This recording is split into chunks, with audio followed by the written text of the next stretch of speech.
22. చూడండి గాయస్, 22 కిలోమీటర్లు దోశ తినేదానికి ఇప్పుడు నన్ను పిలుచుకొని పోతాడు. అది టైం కారం దోశ స్పెషల్. మా కడప కారం దోశ అంట ఫ్రెండ్స్. సో కాబట్టి సో మొత్తానికి అయితే కనుక ఇప్పుడు అన్ఎక్స్పెక్టెడ్ రైడ్ అనమాట. ఎక్కడికో మా వాడు తీసుకొని పోతాడు. ఎక్కడికి మా మారుతల్లి దోశలు. మారుతల్లి తినే ఎన్ని కిలోమీటర్లు రైడ్ నుంచి? 22. చూడండి గాయస్, 22 కిలోమీటర్లు దోశ తినేదానికి ఇప్పుడు నన్ను పిలుచుకొని పోతాడు. అది టైం నైట్ ఇప్పుడు 8:30 అవుతుంది. మాటలకి 22 కిలోమీటర్లు నన్ను దోశ తినేదానికి పిలుచుకొని పోతాడు. ఏమన్నా మొత్తుకోవాలా? ఏమిరా అంత స్పెషల్ ఆడ దోశ? మా కడప కారం దోశ స్పెషల్. మా కడప కారం దోశ అంట ఫ్రెండ్స్. సో కాబట్టి ఇప్పుడు నైట్ డిన్నర్ వచ్చి మా కడప కారం దోశ అనమాట. సో స్పైసీ అనమాట. సో చాలా రోజుల తర్వాత కడప కారం దోశ తింటాను. సో కాబట్టి ఈరోజు వ్లాగ్ అయితే నాకు తెలిసి బాగానే ఉంటుందని నేను అనుకుంటాను. సో ఎందుకంటే నా వీడియో షేక్ అవుతుంది, నీ వాయిస్ సరిగా లేదు, నీ ముఖం చూసుకో, అసలు నువ్వు వ్లాగరేనా అని చెప్పి చాలామంది నన్ను తిట్టారు. కూడా కాదు, నా ఫ్రెండ్సే. సో కాబట్టి వాళ్ళందరికీ బాగా కంబ్యాక్ ఇచ్చేలాగా నా యూట్యూబ్ ఛానల్ సక్సెస్ చేసి చూపిస్తాను అనమాట వాళ్ళకు. సో ఖచ్చితంగా ఇదంతా మళ్ళీ ఇంకొక వీడియోలో ఎప్పుడైనా మాట్లాడుకుందాం. సో ఇప్పుడు అయితే కనుక మనము మాటతల్లి దోశ తినేదానికి అయితే పోతున్నాం అనమాట. సో నైట్ రైడ్ ఎలా ఉంటుందో చూద్దాం. So let's go.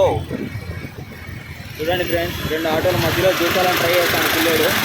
కాకపోతే కనుక వాళ్ళ క్యాబ్ ఇక్కడ ఉండే తెలుగు ఈ పక్కనే దొరుకుతుందో. సో కాబట్టి ఇప్పుడు నైట్ రైడ్ అయితే కనుక మా వాని చేతిలో గట్టిగా ఉంటుందని నేనైతే అనుకుంటానా. ఈ వాయిస్ ఇదంతా ఇనప రాలేదో కానీ నాకు తెలియదు. సో కాబట్టి ఏదైతే అదైంది. బ్లాగ్ అయితే ఇప్పుడు షేక్ మామ అని చెప్పి షేక్ చేసేసామంతా. సో కాబట్టి లెట్స్ గో. ఈరోజు రైడ్ అయితే కనుక కన్ఫామ్ అంతా దూడ్చుకుంటా కూడా మళ్ళీ ఇలా అంతా ఉంటుంది. సో కాబట్టి ఇది పబ్ ఏరియా అనమాట. సో ఈ ఏరియాలో అన్ని పప్పులే ఉంటాయి. మన పబ్ ఏరియా కనుక ఆల్రెడీ మన యూట్యూబ్ ఛానల్లో అప్లోడ్ అయింది. సో కాబట్టి ఎవరైనా చూడకుండా ఉంటే కనుక వెళ్ళి చూడండి. సో కాబట్టి ఇక్కడ చూడండి ఫ్రెండ్స్, కొటేషన్ అది సరిగా కనపడలేదు, అది విషయం.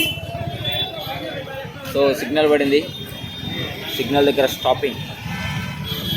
అందుకే నేను బ్యాక్గ్రౌండ్లలో మ్యూజిక్ అంత పెట్టలేక కాదు, డైలాగ్స్ అవి ఇవి సెట్ అయ్యేటట్టు. కాకపోతే నాదంతా రియాలిటీ షో కాబట్టి డైలీ బ్లాగ్స్. సో కాబట్టి అది. So my daddy my hero. ఇది ప్రతి ఒక్క తల్లిదండ్రులకైతే ఉండనే ఉంటుంది. సో ప్రతి ఒక్కరి జీవితంలో వాళ్ళ నాన్నే మొదటి హీరో.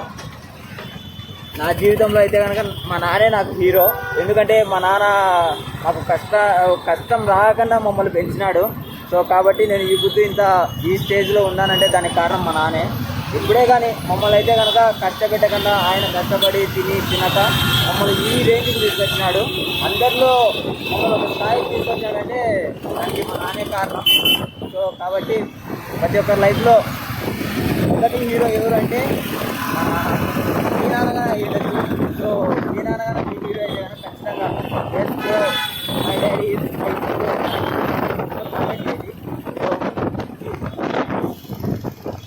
మొత్తం ఏమంటావు? అంతే.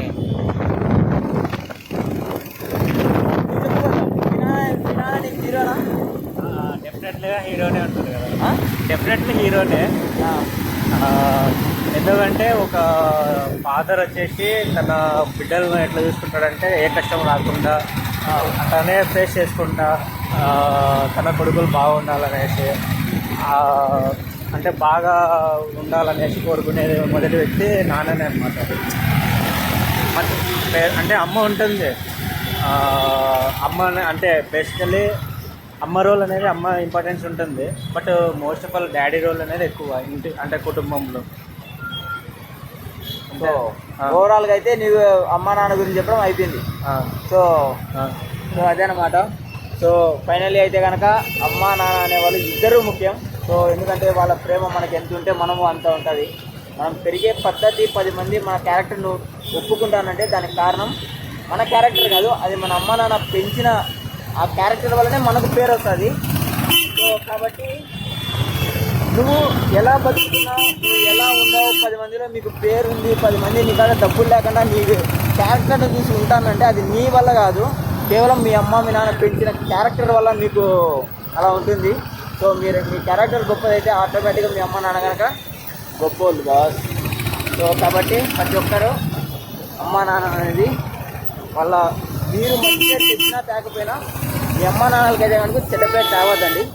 సో కాబట్టి finally what I'm saying is, so మీ క్యారెక్టర్ని బట్టి అర్థమవుతుంది మీకు మీ అమ్మ నాన్న పెంపకం ఎలా ఉంటుందో. సో కాబట్టి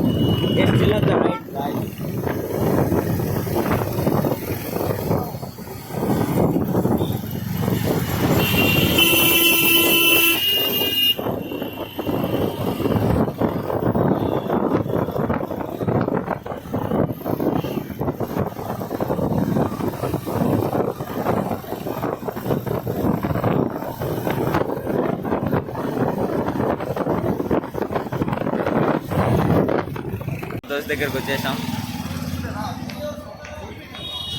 అదే హోటల్ అనమాట. బ్యాక్ కెమెరా పెట్టి చూపిస్తా, వెయిట్. సో ఇదే కడప దోశ అనమాట, చూసారు కదా, కడప బోర్డ్. ఎంతమంది జనాభా ఉండారంటే అంతమంది జనాభా ఉండారు. సో కాబట్టి మన భాస్కర్ అయితే లైన్లో నిలబడి ఉన్నాడు మన కోసం దోశ చెప్తామని. సో ఇదంతా మన ఆంధ్ర బాధ్యతలే అన్నమాట. ఏ భాస్కర్ ఏ వద్దాం, అవుతుంది అయిపోద్దు.